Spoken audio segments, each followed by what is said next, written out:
All right, welcome back, everyone. I know it's been a while. This is, Go with the Flow with Suelo, our self care awareness, and it's myself and of course Miss Veronica again. And the reason why I keep choosing Miss Veronica is because she's fearless. She she has low vision and she is very very fearless. She does not let that stop her. She inspires myself and a lot of other people, not just on Clubhouse, the people around her, the people that she worked with, the people that are closest to her. I love talking to her, not just on social media, not on Clubhouse, but even outside of Clubhouse. And it's just because she always has that, you know what? If you don't like it, okay, whatever. I'm just gonna do it anyway because this is what I want to do, and this is what makes me happy. And I'm saying this because I listen to so many people. They want to do things, but they live in fear. And when you have people that are deemed, I guess, as the society says, quote unquote, disabled, but they are fearless. And you watch them, you listen to them when they go out, entrepreneurship, going out in the world, doing all these different things. Again, I just learned right before we started the recording about, I could actually go downhill skiing in my wheelchair because she just told me. So since she just told me that I can go downhill skiing in my wheelchair, now there's something I'm going to have to go ahead and say, you know what? It's going to be something I'm going to have to try because I would love to, and I always made an excuse because of my back and everything else. But you know what? Again, as long as you have people on your team, in your corner, on your side to say, you know what? Hey, where there's a will, there's a way. And like how she just told me, stop making excuses, Swalo. We're gonna figure out a way to get you to do it. So again, Miss Veronica, I want to thank you for being fearless because the things that you do, a lot of people really would be scared of, and they are, again, well able bodies. Nothing's wrong with them, and they still have the, oh well, I can't do it because I don't know what's going to happen. You have low vision, and there's a lot of things you don't know what's going to happen, and you still accomplish the things that a lot of people, the simple things that people want, that they should accomplish. So again, thank you for being fearless. Thank you for being an overcomer. And thank you for not being one of those people, just living in self pity, saying, oh, well, I can't because I really don't know what's about to happen. So I'm going to pass the mic over to you. And again, thank you for being here and thank you for your courage. Thank you, Suelo, for having me back on. Always good to be here. Good to be inspiring, share my life story, and tell people how I do things. Because people always have so many questions. It's like mini celebrity status, honestly. And exactly to what you said, and I was just thinking that now, that it's so true because I have learned to live in uncertainty and in constant change and having to adapt and being resilient. I mean, even crossing streets for me can be a big deal. It actually is a big deal because for me, if a car goes on a past on a red light or doesn't stop at the stop sign, and I don't want to be in front of that car, it all falls on my hearing and my judgment, even more so because I don't have my sight to tell me. A lot of my friends who are blind and low vision, that's one of the things we're always a bit anxious about crossing streets, especially the bigger ones and the ones with a lot of lanes, because um, you just realize the gravitas of the situation. I mean, you're machines and you're walking and you feel that sort of, I want to say you're become more humbled. You feel that vulnerability to be out there, and that you may not have those extra seconds to react as somebody sighted may, you know, and so you're really having to trust others and trust yourself to the best of your ability. You have to learn to trust yourself, and no matter what decision you make, then that's what you made and that's what you're going with. And whatever happens in the moment, well, then you kind of adjust accordingly, or if you hopefully can, and that's what you do. But it takes confidence.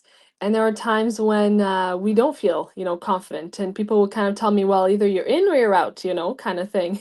When you're crossing the street, if you're halfway there, well, it'll take you just as much to go back, but then you just have the rest of the way to go. So it's you're always kind of on that point, that midpoint.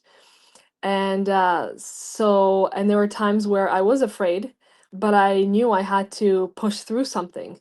Whether I felt like I was, drowning in the pool or on a horse's back and it got scared and I was just trying to hold on, and trying to still kind of mentally function while you're afraid and while you're being thrown in a situation where you are emotionally rattled, and your body too, and all of your senses.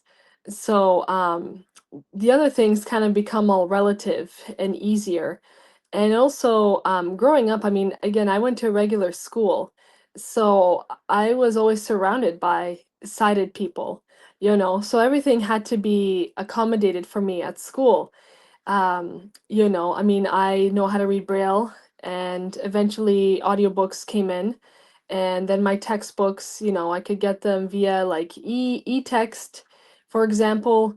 So I had to, listen to books and answer questions just like everyone else, and to be tested.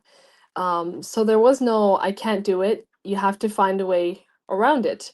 Teachers used to use blocks so I could feel them, like tactile for shapes. So a lot of things that kids like to use and to feel, well, work for people like me very well.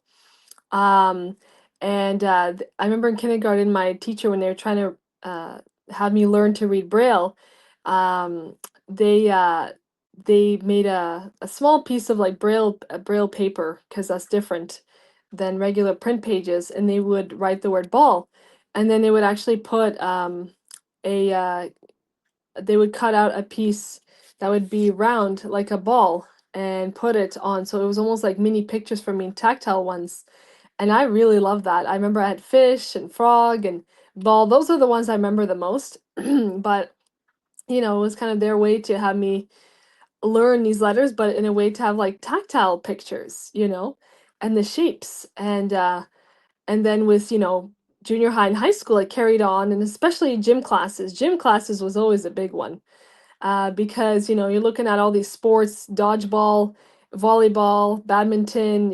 What can I do versus what I can't? Throwing the basketball. So I would just throw. I would throw, and then usually my teacher assistant would be there to catch it for me, or sometimes my other classmates too. um and but we still played on teams. I mean, I signed up for a volleyball team in elementary school in grade 4, and I just went and did it, and nobody told me not to.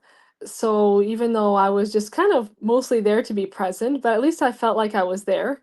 And I yeah, anything I wanted to do, I would do it, and the people around me kind of had the same attitude most of the time. So when kids would say to me, "Oh, you can't do this because you're blind," I would be so offended and almost so insulted, really angered by it. I mean, I know there's a time and a place, and obviously to be cautious, but that doesn't mean you can't do it at all.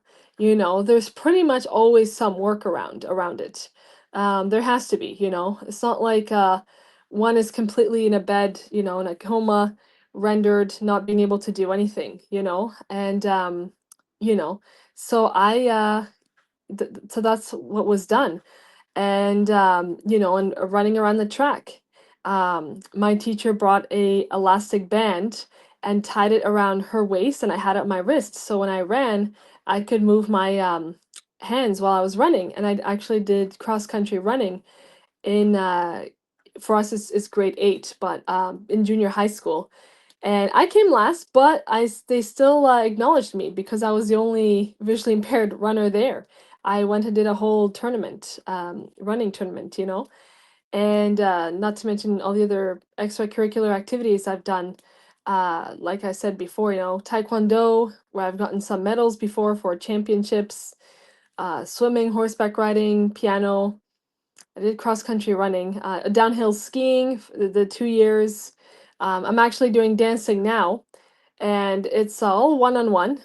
because I need someone to give me that extra attention to really describe to me, where to put my hands, how to move my feet, how to move my body. But to me, at least, it's more natural because I feel like I just have that muscle coordination. Like I'm used to having to hold on to someone's elbow and react, as soon as they react. I'm very sensitive to touch. If they stop at a curb or stop somewhere, I stop immediately. And my instructor, he's a good lead, and he'll correct me on things. And I picked ballroom dancing, but he said it's refreshing. He's like, a lot of women look at their feet when they dance, but he's like, for me, because I'm not looking at my feet, I just look straight ahead of myself, and things like that. And he wanted to take me to dance competition. Maybe we will one day, we'll see. I almost went, but that's when the pandemic hit. But yeah, I like to try different things. I like to go out when I go with my friends, to the gym, to the movies. To the movies, they have described video, so you ask for it, they give you like a little box, and you have that. And yeah, during the summertime, I like to go to the beach, so obviously I swim.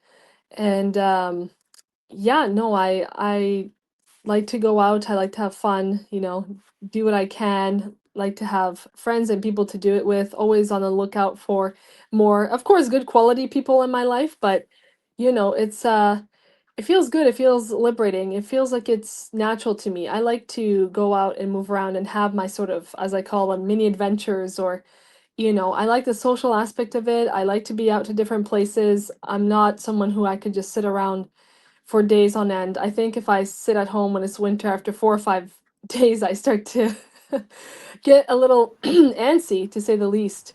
Well, Um, so I yeah. want I want to touch back on something that you were talking about, and yeah, I do want to say, you might hear some chickens, some roosters, some ducks, some cows, and all that other stuff because I am outside. So enjoy the background noise with us today. It's beautiful here in Texas. But anyway, for people that want to say they cannot learn how to dance because they have two left feet, and what you just said, because they are always looking down at their feet. I mean, you just set a lot of people free with that one. So thank you for that one. But best to maybe dance with your eyes closed, and then you really have to go on what you feel, and that's the key, right? Go. You have to feel. You have to learn how to be able to feel everything. We talk about, especially right in dancing. I mean, that's an easy example, but my case, like, well, emotionally I'm happy, but my body, okay, I just kind of let myself go, and eventually after what he tells me what to do, I just sort of dance to the music, and it's all just based on feel. And I'm not even thinking to myself then, oh my God, how do I look like? I don't see what I'm doing. I'm used to this. Most of my life, I've gone without seeing. So I mean, I just flow with it. And he tells me sometimes, like he's like, you have such a smile on your face. And I'm like, "Oh, yeah?" I'm like, "Yeah, I guess I do." Like, I'm just feeling happy right now. And I think just to be able to move my body and feel the security of someone there and just everything else is actually freeing. And especially because he's leading, it's like maybe for a moment I don't have to worry about leading and having all that pressure. So in a way, it is it is quite liberating. But yeah, there really is. When there's a will, there's a way. Like I said, I mean, I went to university. I work at my fourth government agency. Most things are not accessible. Most websites and apps are not accessible. I use my iPhone for most of my stuff, and I have voiceover on it. But, I have some friends I can go to ask questions, or I look things up, or I ask people. If I don't know, I go and ask somebody. Or, if I say this is not working, I just tell them it's not working. I mean, that's been usually one of my core sort of things for work have been, is this accessible? What is the quality of this, form or this website or what have you, even from a user perspective. I graduated with a sociology degree, but people come to me a lot of times for, my opinions, my thoughts on something. Is this good enough? Is this not? For my advice, they can take it or leave it, but I'll definitely give them my thoughts and opinions on things gladly. And a lot of people do come to me for advice and for help because they know that A, they'll get the real answer, and B, whatever I say is either usually in line with their thinking or really points them in the right direction. Because I tend to give such thorough answers and I'm very detail oriented. So I kind of cover a lot of angles. So and people are, you know, always again inspired by that, but then also get a sort of sense of direction and guidance. So that's a lot of times what I've given and throughout my life. Yeah, and that's what you do even on Clubhouse. I've seen that. You know, August 5th will be in there for 3 years. So yeah, I've been watching you inspire people that much that for 3 years. For 3 years. Mm.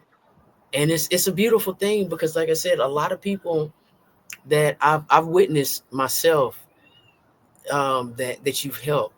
And like I said, I'm not just talking about what you are telling me. This is what I've seen, because there's been people that really wanted to give up because there's like, you know what, it's too hard, it's too hard. And then when they hear the things that you do in life, the things that you have overcame in life, and even just going to work every single day.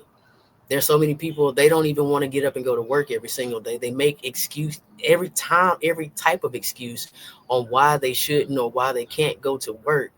Oh well, my leg hurts, oh my back hurts, or this hurts, my finger hurts, I can't do this. And you go to work with a smile on your face all of the time, even regardless if there's any type of BS or anything that you don't even want to deal with, but you are still there saying, you know what, I'm here, this is a part of life. I'm an adult, this is part of adulting, this is what I have to do to survive and live. You don't make excuses there, and you let people know, even myself and everyone else, there's no reason to make lame excuses. There's just a reason to live. Mhm. Yeah, and I'm I want to say a bit of a fixer too. I mean, I've even dealt recently with this I was looking into a leadership course and anyway, it was just very ironic. The person in this course, it was a third party organization, so not directly through any university or college, but their course is provided through these institutions, but not only. And they, when they first asked me what are the accommodations I need, and I said mainly just, you know, for Word and PowerPoint, things like that, and a 7-week course. Then it became a, you know, oh, we can't do that. We're too small. We don't have the budget, the resources, and we don't uphold to these standards. And typical me fashion, I was contacting the people in my university that I went to, and they were like, no, they should be, you know, and over a week basically to no avail. And sent it to a few of my friends, and they were even upset based on the emails that were written because they just were kind of rude and abrasive and just basically pushing me out. And they were saying, we never had clients like you, we never had to deal with clients like this before, you know? I'm always usually the first one, and usually shocks and scares, you know, the hell out of people. And sometimes if they can't, then they just will basically shut the door in your face. So, you know, wrote a few letters, sent in complaints, and you know, but still certain things that were communicated were not communicated earlier, but I still made it known. And I said I'm not happy with how things were communicated, they were not handled well, and I was never told this and that, but I said I will be looking for other courses elsewhere. And that it's unfortunate, but that my, you know, opinion has already been tarnished, you know, by from what they've done. And you know, just that. But you know, I've definitely again, when I see that there's an issue, and I've gone and gone to complain before, you know, when I felt like I had to. Not too many times, you know, it's not something that one enjoys doing, but usually people have actually said to me, they said, oh, thank you for coming forward or for even speaking up. Or sometimes people would say, you know what, you're not the first one to speak up, but after when I came, then that's when things really changed. Because I guess it just has such a profound impact on people. When I speak, or maybe when I speak, or how I speak, or maybe just, you know, when sharing my experiences and it's so genuine that people are really moved by it and surprised, and then they take action. so it leads to action as well, and that, you have a voice and things like that. So I've definitely had to do my fair share of advocacy as well, and that's something I was taught at school too. They would say, advocate for yourself. If something, speak up for yourself, and because a lot of times somebody may not do it for you. Now, at times it can be really hard. Like I said, I've had my fair share of mental health challenges. I'd be uh, a fool not to mention that, I haven't had my struggles. I've had a fair bit of struggles before too, feeling depressed, feeling anxious, just like everybody else. But maybe also with my experiences with my disability has helped me kind of use that same approach, and having people I could go to, for support when I did have it, and just being able to go out and all these things together has really helped me. But again, and just taking things one day at a time. You know, if you don't see, especially, you just know the next sure step will be the one in front of you. Sometimes it's too much to look too far ahead. Sometimes you just gotta look what's right in front of you, and therefore you can accomplish a lot more if you break it down like that. So I do have another question because it's something that you just said as well. And there goes the roosters. Okay, so with you being the person that advocates, Mm. do you think that the people that stand behind you is because they actually have the fear, and they look at you saying, okay, well, they cannot discriminate against her, and if they do, they're going to be in a world of trouble, and so they want you to, or need you to start because of the fear. And then once they realize that they never had anything to fear in the beginning, I mean it. And I'm just saying that because that's what happens. That's what's happened in my life a lot. People that's like, well, I knew they weren't gonna say anything to you, and I knew if I came to you and say something, then you would stand up for us. And I was like, oh, because of being fearless, being the leader.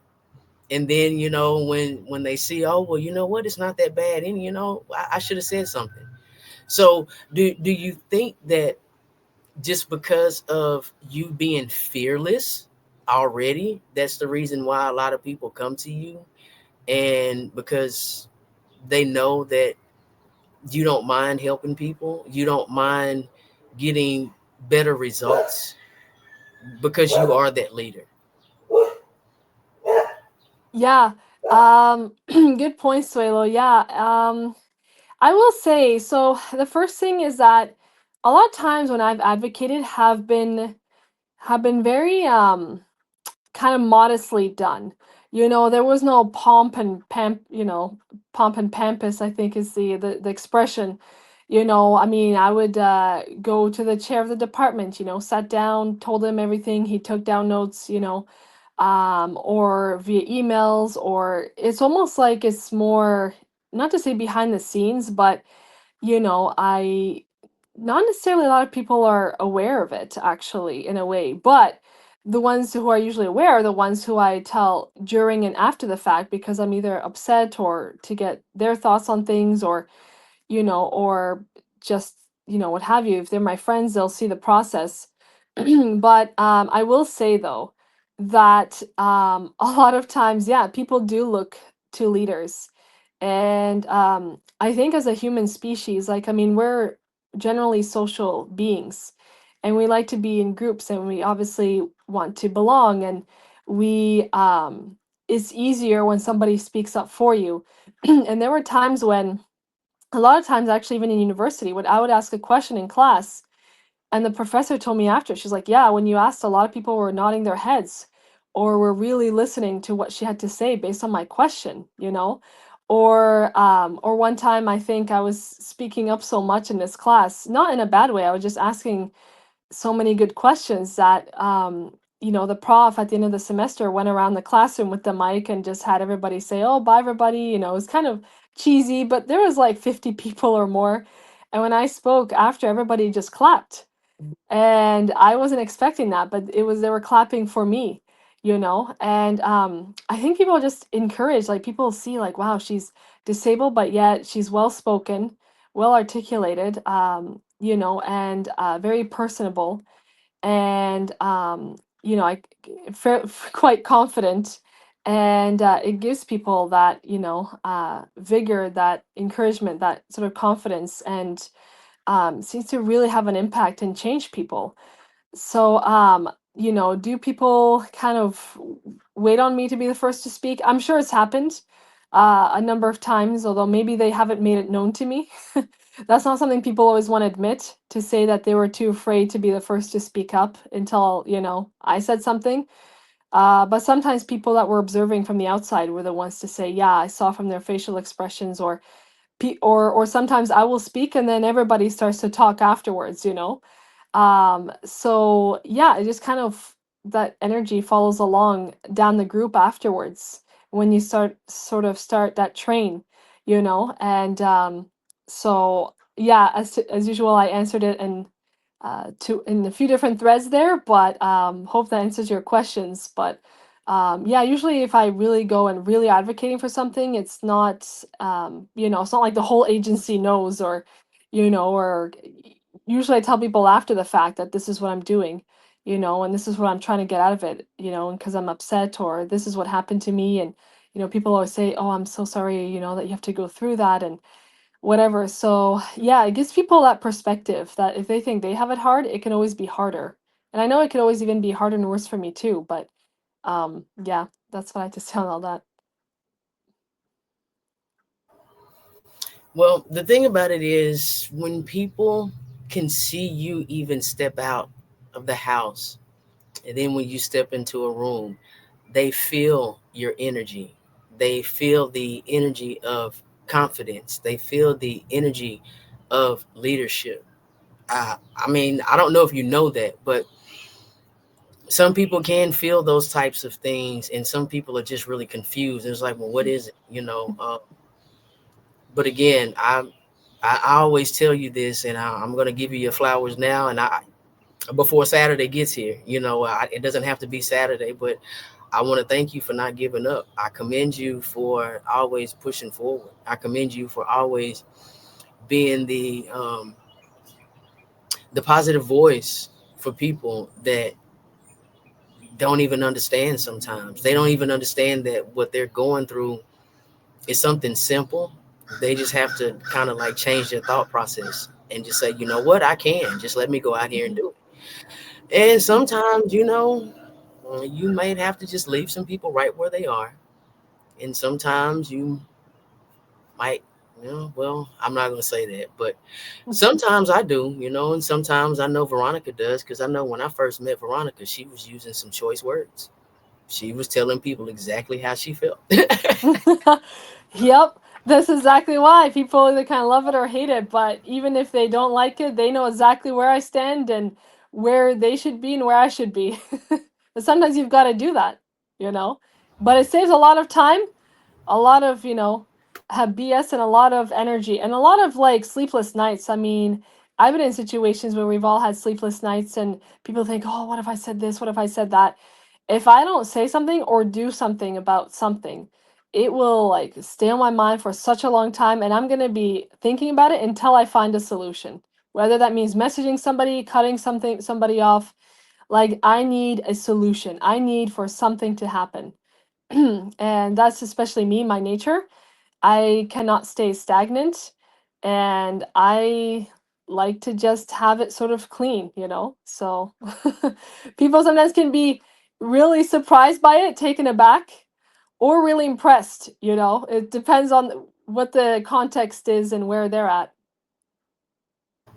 That is so true. That is so true. And I like how you just said that. Thank you for that. That is so true. But yeah, like I said, when I first met you, when you first started coming into the space on Clubhouse, there were some people was like, Swalo, you're not gonna stop her. And I'm like, stop her from what? Being herself? Well, do you know? And I was like, yeah, I hear what she's saying. I'm like, I can, ask her to, not say the F bomb so much. But am I gonna stop her from No, that I can't control anyone except for myself. And people's process is different. What people go through is what they go through. Once they get there, they'll get there. I mean, I don't know, but the only person that I can change is myself. The only person that I can control is myself. And the only thing Mhm. I can do is tell my story. Um, and like I said again, your story, I love your story. I love how you don't give up. I love how you just keep going. And if people don't like it, they just don't like it. And you Mhm. just don't care. You just, and you're not supposed to. Yeah. You really are not supposed to. I mean, because you know what? At the end of the day, it's your life. It's your Yeah. life. Those people are not the ones that are making you happy. Those people are not the ones that's there helping you. They're not the ones that's getting you from point A to point B. And if we keep worrying about others and how they feel and how they look at us, we're not we're not free. We're Mhm. not completely free. We're living in bondage because we are honestly worried about what the next person says. And then a lot of people want to say, "Oh, I'm not worried about what the next person says," but they worry about how someone looks at them. And Mhm. I love how you said that several times. You know, basically, you don't worry about how people look at you. You are a free spirit. You just your life is your life, and you live your life. You don't allow anyone to live your life for you. Yeah.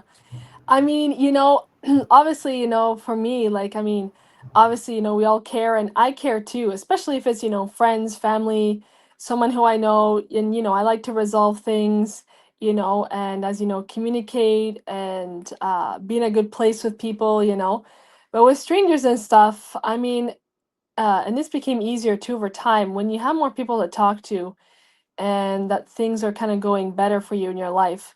Even if I go through some weird stuff on social media sometimes, I tell a friend or or a couple people and then and then it just kind of you gloss over it. I don't generally lose sleep over it, and that's it. And I remember in a philosophy class in high school, we were talking about how a philosopher was saying how, especially for women, that when you're young, you really care about what people think, but sometimes as you get older, you care less and less. Now, again, it can vary across personalities and cultures and everything else as well.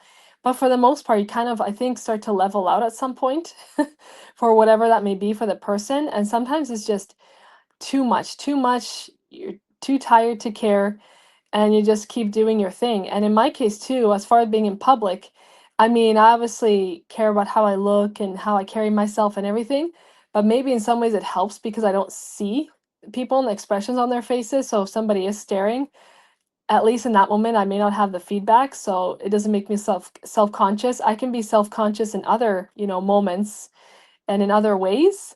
But for the most part, some of that extra messaging I don't get.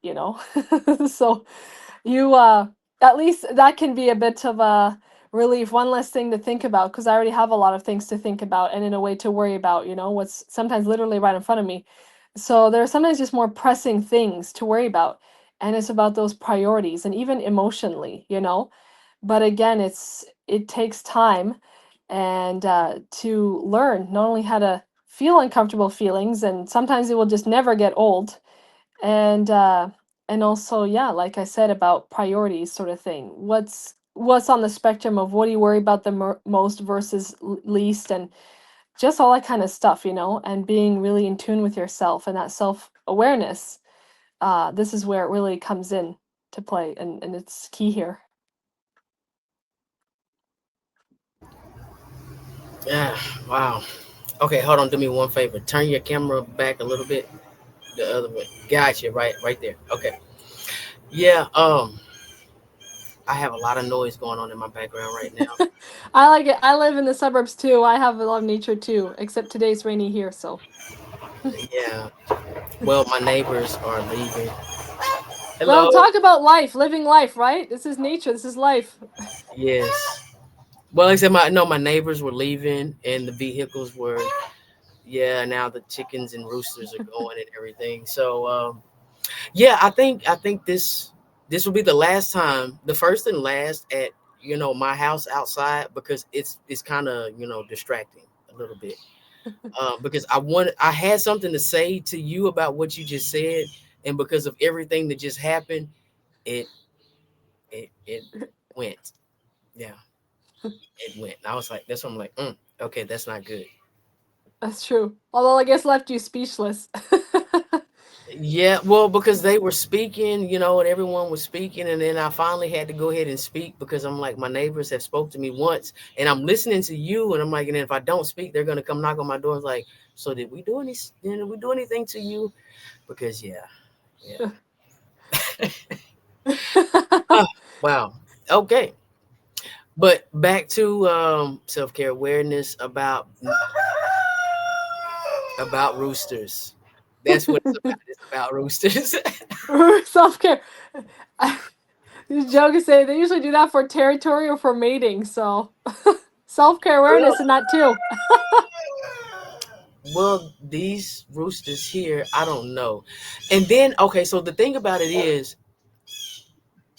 there's chickens and roosters that come from I don't know where in my yard. And because I will throw the bread out there and everything for the birds. And then next thing you know, I have people knocking on my door saying, "Have you saw my chickens? Have you seen my roosters?" And I'm like, "Why is everybody knocking on my door looking for chickens and roosters?" But my landlord told me to set a trap out and have some fresh chicken by the end of the week, since they can't keep them out of my yard. Oh, it's true. Oh, but it makes me feel bad for those chickens. I know it's And I don't know what's happening because it's like everything's going crazy right now. everything has something to say. You know, everything wants to speak, right? Yeah, I speak, everything speaks. the birds, the chickens, the roosters, the dogs, everything. Self care awareness. Just sit out in the sun and enjoy life. That's what they're doing.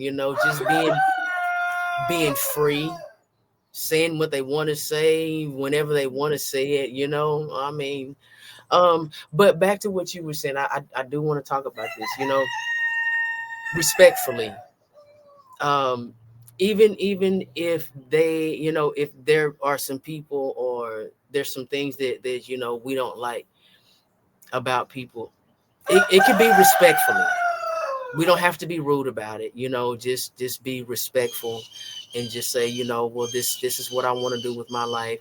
I thank you for your advice, or however it may be, but just be respectful. We don't have to be rude about it. Life is short as it is. So let's just make the best out of it, and let's just be happy. So again, when me speaking for myself, when I meet people like you, Veronica, you inspire me to live life. And like sitting out here in my backyard right now, I'm loving it. I really do. I love listening to the animals because they are free. You are a free spirit person, and to me, this podcast is wonderful. It's right on time because I'm Hmm. talking to a free spirit person, and I'm listening to all these free spirited animals. Hmm. So I mean, and then it's about time for us to get ready to end anyway. So I guess it everything happens. Well, I know everything happens for a reason. So for all of the animals just to start just making all this noise saying, "Hey, we're here, we're free, we can make as much noise as we want," and you know what, at some point you can too, because Yeah. in I was about to call her name, but the lady, I'm not going to call her name out of respect, but the lady that was in the room last Saturday, when she's in England, she said she um inbox, and then when she came in the room last Saturday, and she said she just screamed at the top of her lungs, and she said now she feels so much better. Sometimes we need that.